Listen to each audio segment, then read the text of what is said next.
रायपुर में नगरीय निकाय चुनाव के लिए नामांकन की प्रक्रिया पूरी हो गई है। अब प्रचार प्रसार शुरू होगा, जिसके लिए बीजेपी और कांग्रेस दोनों ने कमर कस लिया है। भारतीय जनता पार्टी साय सरकार की उपलब्धियों को लेकर जनता के बीच पहुंचेगी, तो वहीं कांग्रेस जनता के बीच साय सरकार की विफलताओं को गिनाएगी।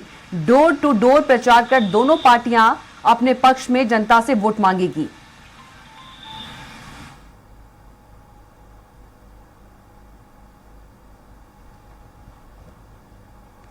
तो पार्टी जो है प्रचार प्रसार करेगी वोट के लिए। अब पार्टियों ने शुरू कर दिया है प्रचार प्रसार। साय सरकार की उपलब्धियां गिनाएगी बीजेपी, तो वही साय सरकार की विफलताओं को कांग्रेस गिनाएगी।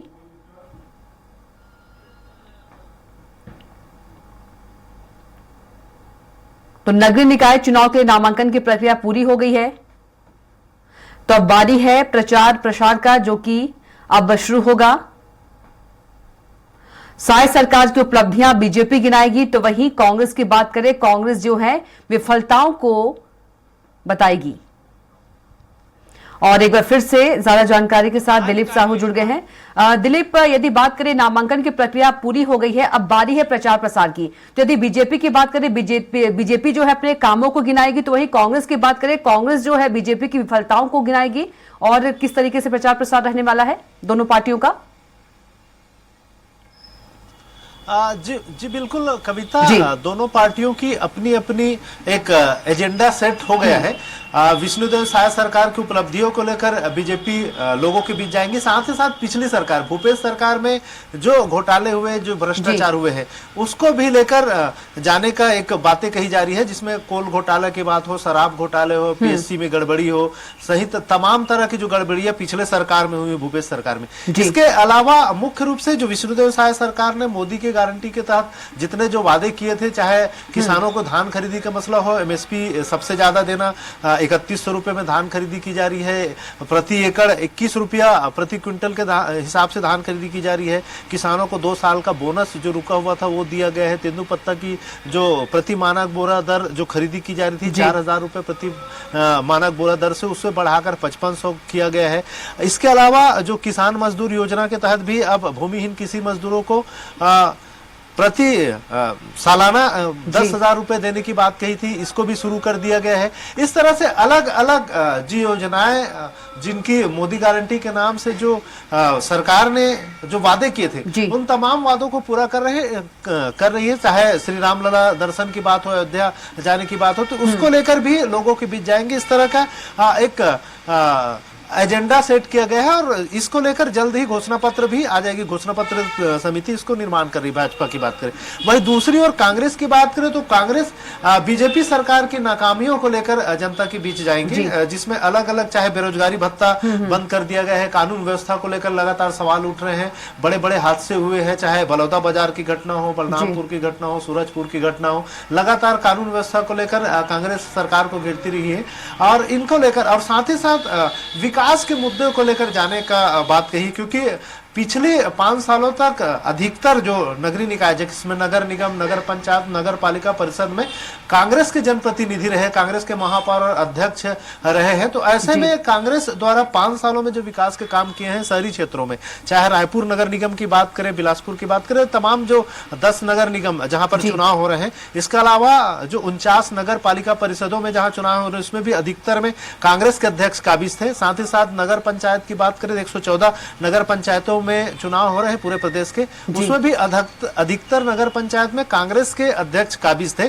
तो अपने 5 साल के इनके अध्यक्ष और महापौर के जो कार्यकाल है, विकास के काम है, इनको लेकर जाने की बात कही रही है कांग्रेस। और साथ ही साथ विष्णुदेव साय सरकार की जो कमियां हैं, नाकामियां हैं, और अपने जो उनके जो अध्यक्ष है या महापौर के कार्यकाल की जो उपलब्धियां हैं, उनको लेकर जनता की बीच जाएंगे। तो इस तरह से उनकी भी एजेंडे सेट है, और उनकी भी जल्द ही घोषणा पत्र आ जाएगी। हालांकि घोषणा पत्र एक सार्वजनिक प्रदेश स्तर पर आएगी ही, इसके साथ ही साथ क्योंकि अलग अलग क्षेत्र की अलग अलग जरूरतें होती है, अलग अलग जो प्राथमिकताएं होती है, उनके आधार पर भी स्थानीय स्तर पर उस घोषणा पत्र में और बहुत सारे बिंदुएं जोड़े जाएंगे।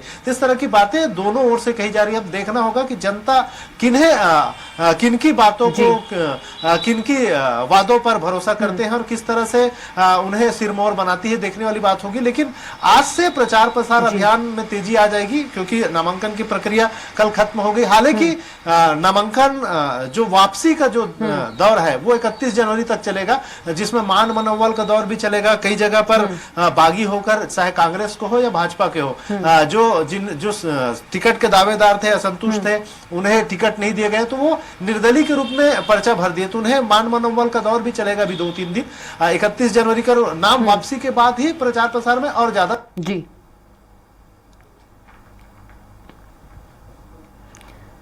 बिल्कुल दिलीप, वादे दावे तो हैं, अभी खूब होंगे, लेकिन असली जो वादे किसने पूरे किए हैं रिजल्ट बताएगा। जी दिलीप।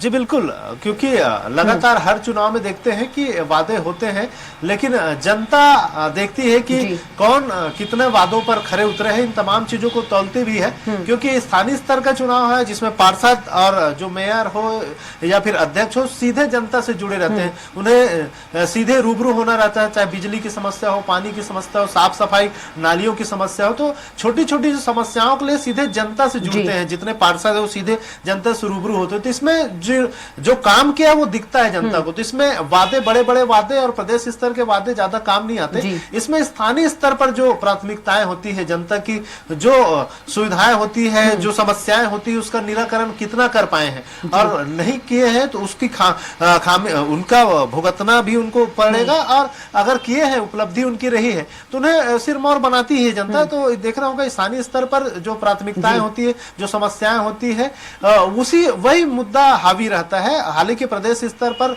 सरकार एक माहौल बनाने का प्रयास करती है, क्योंकि टिकट का वितरण प्रदेश स्तर पर हुआ है, चाहे भाजपा हो या कांग्रेस हो, जनप्रतिनिधि उनके सिंबल पर लड़ते हैं। इसलिए वे चाहते हैं कि जिस तरह से हमने देखे कि भाजपा ने बड़ी धूमधाम से रैली निकाली, कल नामांकन रैली, जिसमें मोदी जी का बड़ा चेहरा सामने रखकर निकाला गया, तो कहीं ना कहीं जो पार्टीगत जो वोटर्स है, कैडर है, उन्हें भी संगठित करने का, पार्टी से जोड़ने का एक प्रयास रहता है। इसी तरह कांग्रेस ने जो अपने सिंबल दिए हैं, तो कांग्रेस की अपनी रीति नीति है, तो पार्टीगत उनके जो वोटर्स हैं वो उनके साथ रहेंगे, तो ये प्रमुख रूप से रहता है। लेकिन बहुत सारे जो मुद्दे हैं वो स्थानीय स्तर पर ही तय होते हैं, और स्थानीय स्तर पर समस्याएं और जो प्राथमिकताएं हैं उसके आधार पर ही बिल्कुल मूल सुविधाएं जो हैं उनका उपलब्ध होना बहुत जरूरी है, बेहद जरूरी है इस चुनाव में। दिलीप,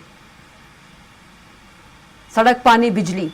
जी बिल्कुल, मूलभूत जो समस्याएं हैं या सुविधाएं हैं, सड़क, पानी, बिजली, नाली और साफ सफाई, खासकर क्योंकि शहरी क्षेत्र में साफ सफाई एक बड़ा मुद्दा रहता है, तो वो मुख्य मुद्दा रहेगा। इसके अलावा सड़कों का निर्माण, नालियों का निर्माण, सही समय में पानी मिलना, बिजली प्रॉपर मिलना, ये छोटी छोटी जो मूलभूत समस्याएं होती है, ये मुख्य रूप से। इसके अलावा जो मोहल्लेगत जो प्राथमिक स्वास्थ्य केंद्र है, स्कूल है, वहां की जो व्यवस्थाएं हैं, छोटी छोटी जो जरूरत है, छोटे जो गार्डन्स रहते हैं हर मोहल्ले गली में, वहां पर खेलने की क्या क्या सुविधाएं हैं, कितनी सुविधा उपलब्ध है, नहीं है, कितनी मेंटेनेंस हो पा रही है, जो सुविधाएं सार्वजनिक रूप से उपलब्ध है, वो ये बातें जनता को घर करती है। इसके अलावा जो चेहरे होते हैं, खास करके जो दोनों तरफ से जो मैदान में उतरे हैं, चाहे पार्षद के लिए हो चाहे मेयर के लिए हो, इनमें चेहरे के भी एक अहमियत होती है कि उन चेहरों पर जनता कितनी प्रभावित होती है। वो चेहरा जो मैदान में है वो जनता से कितने पहुंच रहे, जनता के पास कितने मिलनसार है, लोगों के समस्याओं को कितनी धैर्यता से सुनते हैं और कितनी गंभीरता से उसका निराकरण करते हैं, ये भी मायने रखती है। तो स्थानीय स्तर पर तमाम समस्याओं के साथ ही साथ चेहरा भी मायने रखेगा। बिल्कुल, चेहरा और पिछले कार्यकाल का काम। तमाम जानकारी के लिए आपका दिलीप बहुत ही धन्यवाद।